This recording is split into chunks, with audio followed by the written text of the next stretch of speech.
So, when I get up and speak in front of people, when I'm doing this work, what we, often refer to as social justice work, I like to, I take some notes on what I want to say, but I'm not real scripted. I don't really do anything real scripted, you know. Part of that is because in some ways I'm a little lazy, but in other ways it's cultural. The spoken word in my culture is huge. I come from a culture of people, both as an African American and as an African of the diaspora, that we are very much auditory people and musical people. So we learn and we teach through the word, language, speaking. And so that's how I roll. So, and I also wanted to say thank you all for having us. And thanks Rev Kev right here for having us. Yeah. So I have this shirt on that I love. I love wearing this shirt. And I put it on for a purpose today, to be able to talk about this thing of culture. I've gotten into, in fact, I went outside to take care of my nasty habit of smoking before the service, and tobacco, none of the wacky tobacco.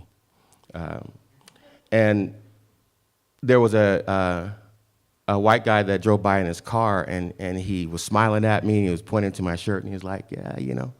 And, I've had lots of conversations with people about this shirt, and all really good conversations, and mostly people say, that's a really neat shirt, And then some conversations will go on to say, one of the typical responses is, hey, that's a really cool shirt, but if I wore one that said, I love being white, boy, would I get in trouble, right? And my first response to that is, yeah, that's probably true. That's probably true. What I've attempted to do with people is to engage the conversation a little further. And so one of the things that I would ask people, and I've never been real successful in getting people who consider themselves to be white to take the conversation a little further. But I always try. So one of the things that I say is, if you did have that shirt and you wore it, what would it mean to you to say that I love being white? Can you name it? What does it mean? What is this thing we call whiteness? So see, for me as a black person, that also, by extension means African descent, But in terms of my particular experience here, being an African American, there is a definite culture that goes along with being black. It's demonstrated in language, it's demonstrated in the food, it's demonstrated in the music, it's demonstrated in dance, and all these different ways that blackness is tangible as a culture. I ask white people sometimes, what would it be like if you were to say, I love being Irish? See, that's a culture. Irish people come from somewhere. They have particular things that they do that are about the Irish experience. If you come from Hungary, so on and so forth. If you're Italian, most of us, when somebody says, I love being Italian, they can relate to that right off the bat, whether they're Italian or not. They understand. Well, because we all love Italian food, right? That's cultural, right? So we can understand where people are coming from when they say something like that. And we can connect it to a geographical location. We can connect Irish people to Ireland. We can connect Italian people to Italy. Can somebody raise their hand and tell me where white land is? Where's white land? Can you show it to me on the map? So it begs the question, what is whiteness? Where did it come from? When did we start calling all of you immigrants white people? And who decided to do it? And for what purpose? See, these are the questions that we need to ask. How did I want every person here who considers themselves to be white. And see, I'm trying to change my own language because I understand now through my studying that the term white is a construct. It's a construct. White people don't actually exist.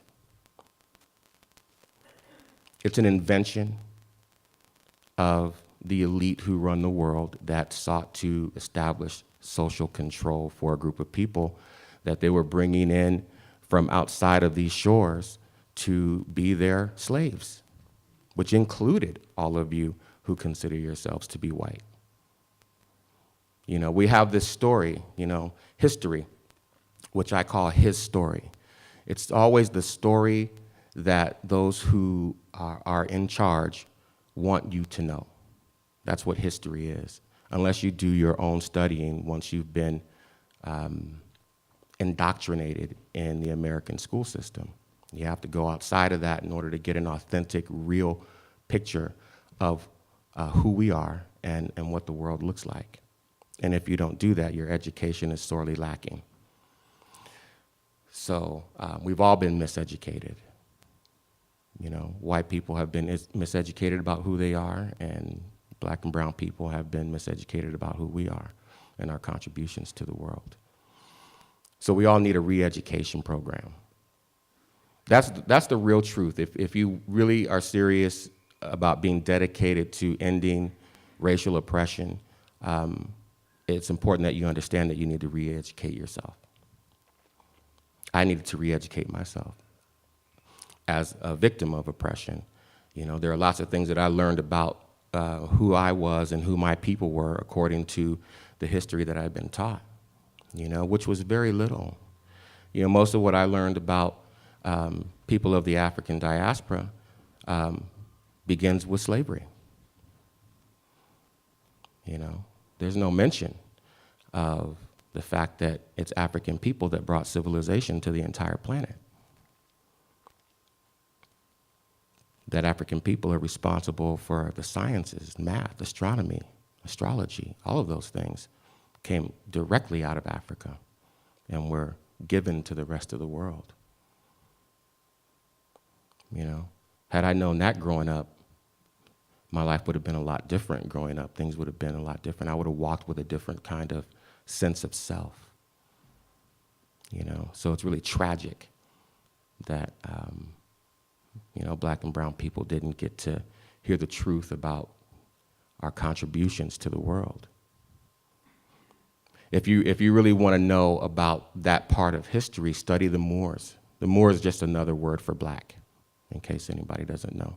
But study the Moors when they came over into Europe in 711 at the beginning of that period, and they brought culture to Europe. Europeans didn't even know what soap was yet until the Moors came.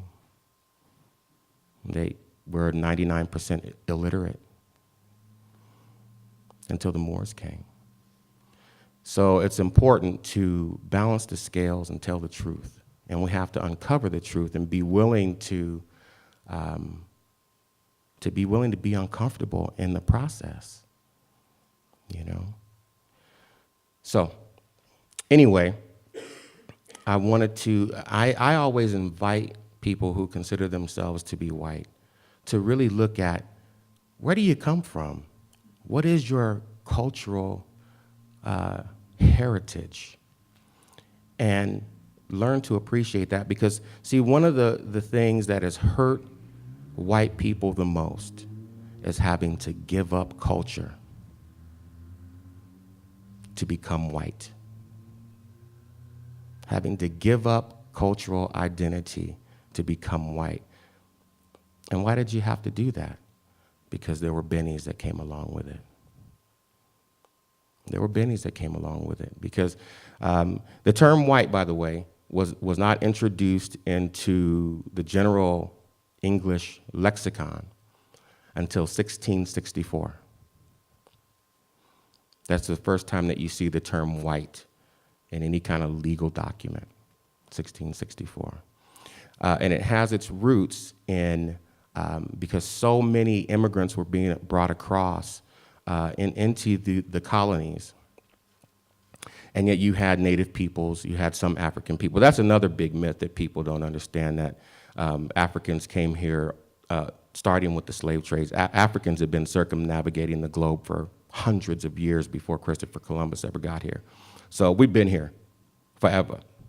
We've been here for a long time. Yeah.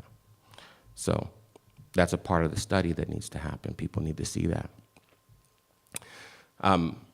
So part of what happened with all these immigrants coming into the colonies, there needed to be a way to separate and differentiate those who were coming from Europe as slaves. They were chattel bondservants. This idea of the pilgrim didn't exist. Didn't exist. They were coming over as slaves. In fact, there's a book that I think everyone should get. This is the author is Jacqueline Badalora, and this book is called Birth of a White Nation: The Invention of White People and Its Relevance Today. So I want to read a little something out of this. And this is referring to Bacon's Rebellion, when see, during this time in history, whites and non-whites alike all had the same social standing for the most part. They were all bondservants in some state of servitude or slavery. So they worked side by side, they ate side by side, they intermarried, and there wasn't this concept born yet of difference based on skin color or there just wasn't that wasn't a widely held idea yet. It had to be created. And because the ruling elite needed to be able to establish social control as a result of these rebellions that would happen where, native people, African people, and these European immigrants would band together against the elite to protest their enslavement. So what needed to happen was they needed to find a new way of social control. So they introduced the anti-miscegenation laws in 1664. So that was the beginning. And in 1681 in Virginia, that law expressly stated for the first time the word white, that no white person, male or female, could intermarry with anyone of African descent in particular, not just natives, but in particular anyone of African descent. And so racism has been written into law since the very beginning of the founding of this nation. It's very different from colonialism that was exported to other places where you had cultures that had been there and living and thriving for hundreds, if not thousands of years. Here, it was written into the very fabric of this country's existence, which is one of the reasons why it's so hard to see, because it's always been here. We've never known anything else. We have never known anything else. Where in other places, like where they had the huge slave rebellion in Haiti, where they kicked the French out. See, they had been having their culture forever in Haiti. So they weren't having it. They said, no, it's over.